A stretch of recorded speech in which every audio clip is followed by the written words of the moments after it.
kulan kanu madaxweyne ku-xigeenka jamhuuriyadda Soomaaliland mudane Cabdiraxmaan Cabdilaahi Ismaaciil Selici oo kula yeeshay xarunta qasriga madaxtooyada ee Soomaaliland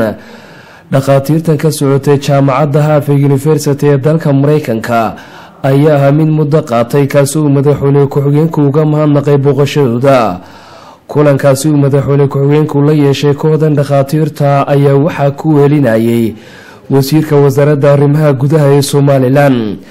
mudane cali maxamed waran cadi wasiirka arrimaha gudaha ee Soomaaliland oo qalka madaxtooyada kula hadlay warbaahinta ayaa faahfaahin ka bixiyay booqashada dhaqaatiirtan caafimaadka ee wadanka Mareykanka marka dhaqaatiirtan inay dadka maskaxdooda baaraan oo daweeyaan waxa weeyaan arrin aynu aad iyo aad ugu baahanahay weeye dalkeenu khaasatan u baahan yahay waayo sidoo dalkan u burburay ayaa laga yaabaa dadkeena maskaxdooduna inay wax u noqotay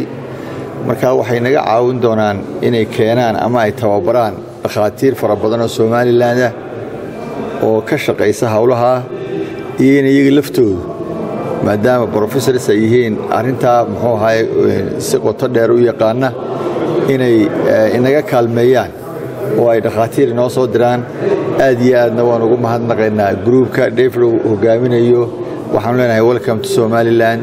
Master David oo hogaaminaya wafdigaasi ka socday jaamacadda Harvard ayaa isaguna uga mahadnaqay madaxweyne ku-xigeenka